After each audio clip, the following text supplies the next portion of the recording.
Hola hermanos de Manantial, quisiera también en este tiempo especial que estamos viviendo compartirles algo más de la palabra de Dios, algo especial también. Cuando uno mira los tiempos que estamos pasando, nos viene a veces la palabra el Apocalipsis. Y la gente dice Apocalipsis y da imagen de misterio, de cosas terribles que van a ocurrir, de cosas dramáticas, nos habla de tribulación, de espanto, etcétera, etcétera, ¿no? Pero bueno, quisiera dejar en claro algunas buenas nuevas que da el Apocalipsis. Miren, el Apocalipsis lo escribe el apóstol Juan en un momento determinado de su vida. Ya estábamos en los años 90, 95, después del Señor Jesucristo. En el año 30, 33, había sido crucificado nuestro Señor, pero después la iglesia recibe el Pentecostés, son todos llenos del Espíritu Santo, hay una explosión, digamos, de evangelismo en esa época y del mover del Espíritu Santo en el cual muchas vidas empiezan a conocer al Señor. Crece la palabra de Dios muchísimo en esos tiempos. Y llegamos a un periodo en el año 70 donde el templo de Israel ya no estaba más. Y también en esa época tampoco estaban más Pablo, no estaba más el apóstol Pedro. Así que la iglesia ha pasado por un momento muy especial, la iglesia de esos tiempos. Encima, este querido hermano Juan, que es quien escribe el Apocalipsis, se encuentra pasando por un momento muy difícil.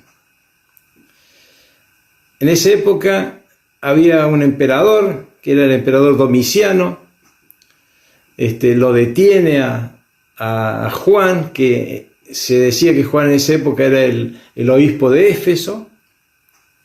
Recuerden que Juan, ¿quién era Juan? Uno de los 12 discípulos del Señor. Era el que había escrito ya el Evangelio de Juan. Era el que había mandado las cartas de Juan, primera, segunda, tercera. Y ahora, al final de sus días, cuando uno diría, bueno, me voy a tomar unas vacaciones, voy a descansar, ¿dónde termina? Preso en una isla en la cual los romanos lo usaban para meter los ladrones, meter toda la gente que estaba ubicada cerca de Éfeso, digamos. Era una isla que estaba relativamente cerca. Si uno agarra un mapita va a ver que está casi al frente, muchos kilómetros, pero al frente. Y ahí estaba Juan.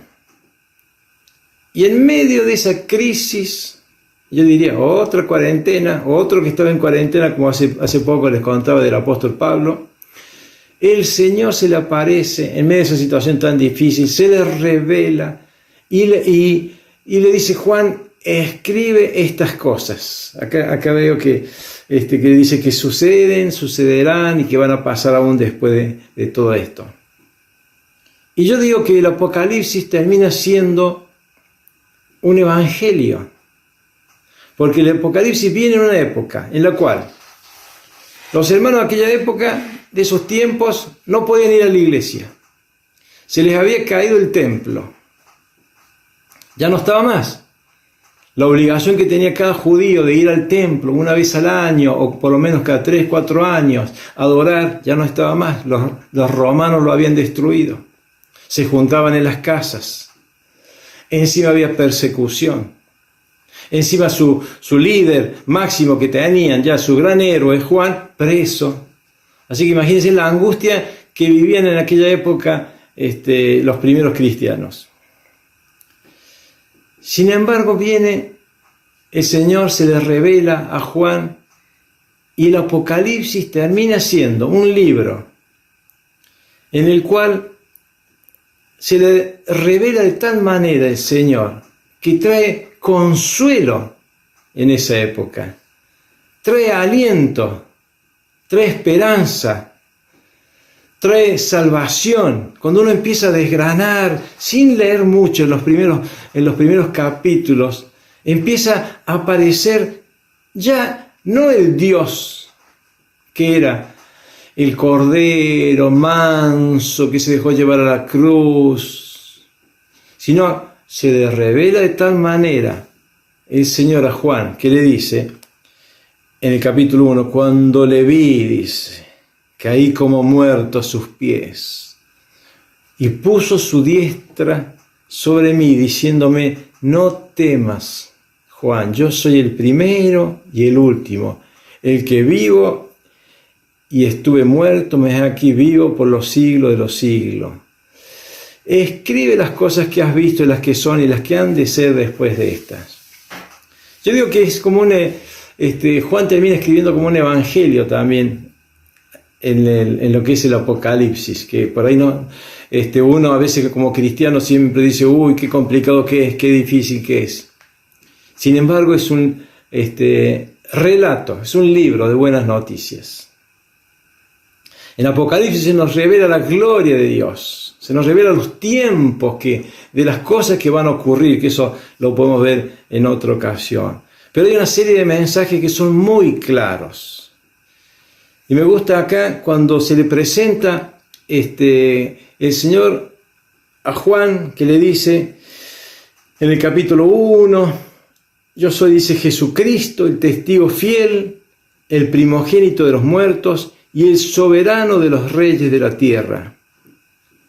Y les dice así a los cristianos, a sus amigos de aquella época, al que nos amó y nos lavó de nuestros pecados con su sangre, y nos hizo reyes y sacerdotes para Dios su Padre.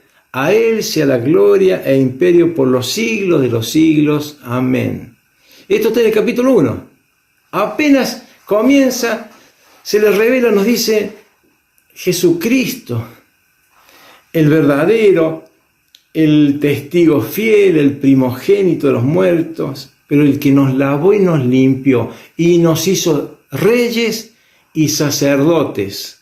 O sea, nos hacía recordar Juan lo mismo que Dios le había dicho a Moisés. Es interesante, en el libro de Éxodo, capítulo 19, dice, vosotros me seréis un reino de sacerdotes y gente santa. Estas son las palabras que dirás a los hijos de Israel. Es interesante, dice, vosotros seréis mi especial tesoro. Pero nos delega algo y lo ratifica Juan, que nos vuelve a recordar el Señor. Che, ustedes son reyes y sacerdotes. Luego lo vuelve a repetir más adelante también. Dice que nos hizo en el capítulo 5 del Apocalipsis, nos ha hecho para nuestro Dios reyes y sacerdotes, reinaremos sobre la tierra. Yo me puse a pensar, claro, esta palabra es para estos tiempos, porque tenemos que saber, hermanos, cada uno de nosotros, hermanos, hermanas, esto es para todos, que Dios nos hizo reyes y sacerdotes. ¿Para qué? Para su gloria. ¿Pero por qué? Por estos tiempos que estamos viviendo. Estamos viviendo tiempos parecidos. A los cristianos de aquella época le habían sacado el templo.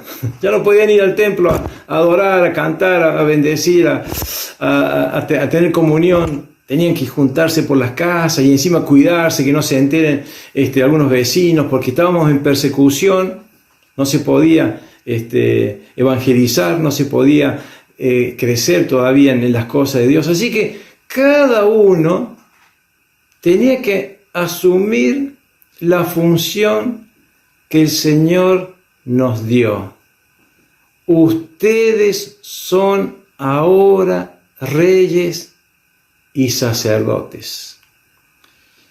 Este es el mensaje. Hermano, en este tiempo, usted tiene que, reyes, bueno, como me siento como un rey, dice que la mujer sabia hace de su marido un rey, también el varón inteligente hace de su mujer una reina, gobierna su casa, su iglesia, porque en este tiempo la iglesia nuestra ha pasado a ser nuestra casa. Algunos tenemos la posibilidad de juntarnos con otros o no, pero digamos, el sacerdocio ahora lo tenemos que hacer cada uno de nosotros, al menos por este tiempo. Levantarnos en nuestra casa, juntar nuestra familia, ser de bendición, comunicarle las buenas nuevas del Señor, tener el momento en el cual cada uno tiene que ejercer la función de sacerdote. Bien clarito nos dice la palabra, nos hizo reyes y sacerdotes para Dios su Padre, Apocalipsis 1:6. ¿Para qué nos hizo? Para gloria de nuestro Señor Jesucristo y de nuestro Padre eterno. Ya no tengo la posibilidad de decirle, pastor, me voy para allá porque necesito que ore, que me bendiga, o este anciano, o este hermano. No, en este tiempo Dios me dice, hijito mío, quiero que tú sepas que eres precioso tesoro para mí. Después léalo en Éxodo. Me encanta como dice, ustedes son un precioso tesoro mío. Pero ¿sabe una cosa? En este tiempo tendrás que ser rey y sacerdote. Hasta que, volvamos a la normalidad, podamos congregarnos nuevamente, poder compartir la comunión con los hermanos que tanto nos hace falta, ese abrazo con el hermano, esa comunión, el hecho de poder congregarnos que es de tanta bendición, poder seguir creciendo en las cosas del Señor, quedarán para otro momento. Pero la buena noticia está en el Apocalipsis. Mire usted, la consolación, la alegría, el gozo que Dios nos da es que Él nos dice, hijo mío, tú eres un rey y tú eres un sacerdote. Así que levántate en tu casa, levántate y comienza tú y tu casa a servir al Señor, a alabar, glorificar a Dios. Tú eres por este tiempo el sacerdote de tu casa, de tu amigo, de tu vecino, de tu trabajo, donde tengas que reinar.